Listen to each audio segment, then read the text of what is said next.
अस्सलाम वालेकुम। आज का जो हमारा टॉपिक है वो है पिक्टोग्राम। ठीक है। लास्ट हमने सिंपल बार चार्ट भी पढ़ लिया था, मल्टीपल बार चार्ट पढ़ लिया था, और लास्ट जो हमने कल पढ़ा है वो था हमारे पास कंपोनेंट बार चार्ट्स, जिसमें हम एक बार को मुख्तलिफ सेक्टर्स में या कंपोनेंट्स में डिवाइड करके फिर उसको उसकी वैल्यूज़ जो हमें मिली हुई होती थी उनके करस्पॉन्डिंग हम उसके बार बना देते थे। ठीक है। तो आज का जो हमारा काम है वो है पिक्टोग्राम पर। पिक्टोग्राम क्या है? Pictogram is a popular device for portraying the statistical data by means of pictures और स्मॉल सिंबल्स।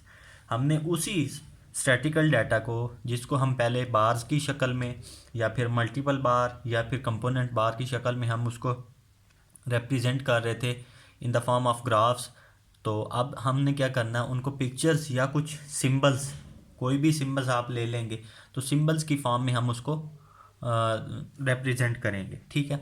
तो यहाँ पे है पिक्टोग्राम, तो हमने उसको सिंबल या फिर पिक्टो या कोई पिक्चर्स बनाकर उस स्टैटिकल डाटा को, जो हमारे पास रॉ डाटा या स्टैट का डाटा दिया हुआ होगा, उस डाटा को हमने ग्राफ की शक्ल में इन पिक्चर्स से हमने रिप्रेजेंट करना है। वो कैसे करेंगे वो देखते हैं, आगे एग्जांपल भी है।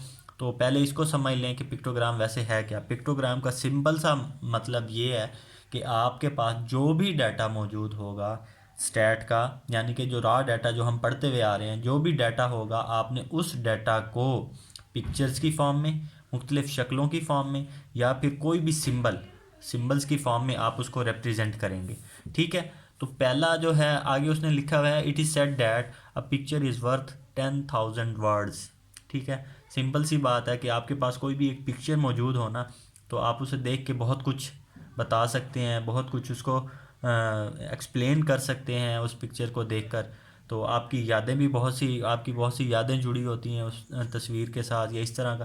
तो कहने का मतलब ये है कि आप वैसे तो उसको डिफ़ाइन करने के लिए बहुत से अल्फाज बोलते हैं।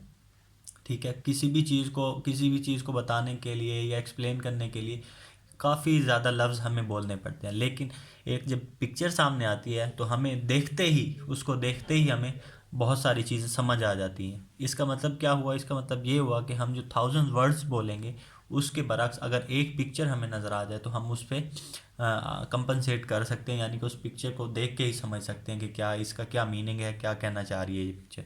ठीक है। नीचे है example, the following table shows the number of employees.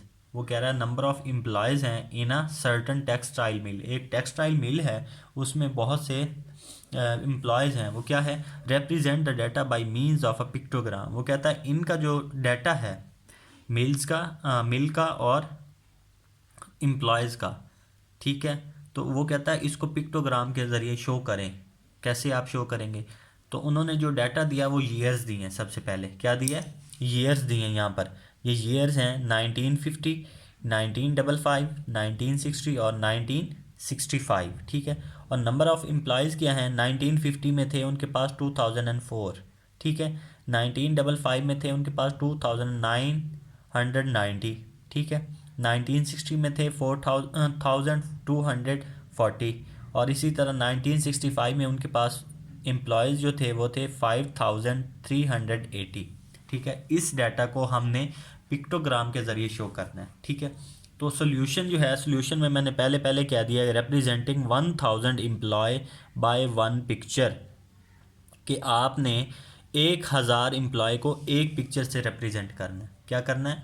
आप लोगों ने 1000 एम्प्लॉयज़ को एक पिक्चर के साथ रिप्रेजेंट करना है। ठीक हो गया। तो मैंने क्या किया, ईयर्स मैंने ले लिए ये वाले सारे अलोंग वाई एक्सेस। ठीक है। तो अब हमने इन एम्प्लॉयज़ को रिप्रेजेंट करना है अलोंग एक्स एक्सेस की तरह, इस तरफ मूव करवाते हुए इनको रिप्रेजेंट करना है। तो सबसे पहले जो ईयर लिया है वो लिया 1965। क्या लिया है? 1965 लिया है। तो इसमें हमारे पास जो एम्प्लॉयज़ थे वो थे 5380। तो देखें, एक पिक्चर किसके लिए? 1000 एम्प्लॉय के लिए एक पिक्चर, दूसरी पिक्चर, तीसरी पिक्चर, चौथी पिक्चर, पांचवी पिक्चर, पांच पिक्चर 5000। आगे क्या है? 380। उसके लिए मैंने इस सर्कल को, जो एक सर्कल वाली पिक्चर बनाई है, उसका हाफ से भी कम ले लिया। अब एग्जैक्ट तो नहीं बना सकते, लेकिन हमें आइडिया है कि 380 कहाँ पर बनेगा, तो हमने इसको इतना बना दिया। ठीक है, तो 5 आपने पूरे पूरे सर्कल लिए, एक सर्कल का मतलब 1000 एम्प्लॉय, 5 बनाए तो 5000, 380 पीछे रह गया, तो उसके लिए हमने हाफ सर्कल से थोड़ा सा कम बना दिया। ठीक हो गया। फिर आप आ जाए 1960 पे। 1960 पे है आपके पास 4240, 1 2 3 एंड 4, 4 पिक्चर्स कंप्लीट बनाई हैं। इसका मतलब क्या हो गया, 4000 पीछे रह गया आपके पास 240। तो देखें ये मैंने 240 के लिए ये पिक्चर बना दी है, हाफ से कम बनी, तो हमें आइडिया हो गया कि 240 के लगभग ही है। ठीक है, आगे है आपके पास 1955, तो ये है 2990, आलमोस्ट 300। तो मैंने 3 ही पिक्चर्स बना दी, 1 2 3, एक पिक्चर का मतलब क्या है 1000। ठीक हो गया। आगे है 950, तो उसका है 2004, तो ये हमने 2 ही बना दी हैं, 1 और 2। अब सुनने वाली जो बात है, जो समझने वाली बात है कि आप इन सर्कल की जगह बॉक्स बना सकते हैं, ट्राइंगल्स बना सकते हैं, या इसके अलावा कोई सिंबल यूज़ करना चाहते हैं तो सिंबल बना सकते हैं। इसके अलावा किसी इंसान की पिक्चर बनाना चाहते हैं, जानवर की पिक्चर बनाना, जो आपके दिल में आता है, जो आपको अच्छी तस्वीर लगती है, जो आपको अच्छी पिक्चर लगती है या सिंबल लगता है, वो आप बनाएं। और रिप्रेजेंट, जैसे मैंने यहाँ पे कह दिया ना, रिप्रेजेंटिंग 1000 एम्प्लॉयज़, तो आपने भी इसी तरह ही करना है ताकि आसानी हो जाए, क्योंकि एक एक नंबर को हम एक एक वैल्यू देते जाएंगे तो फिर हम कंप्लीट नहीं कर सकते। ठीक है, तो अब हमारे पास जैसे ये बहुत बड़ी वैल्यू 2004, 1 करें 2 3 4 और जाएं हम 2004 तक, तो ये बहुत मुश्किल है। तो हमने क्या किया, 1000 को हमने असाइन किया एक पिक्चर, दूसरी पिक्चर, तीसरी, चौथी, पाँचवीं, 5 पिक्चर्स बनी, तो हमें आइडिया हो गया कि 5000, और जो पीछे बचा उसको हमने छोटी पिक्चर बना दिया, यानी कि उसको काट दिया उस तस्वीर को। क्लियर है, ये बहुत ही आसान सा था। इसी तरह की इसकी आगे क्वेश्चन भी होगा एक्सरसाइज में, वो भी आपको दे दूंगा मैं।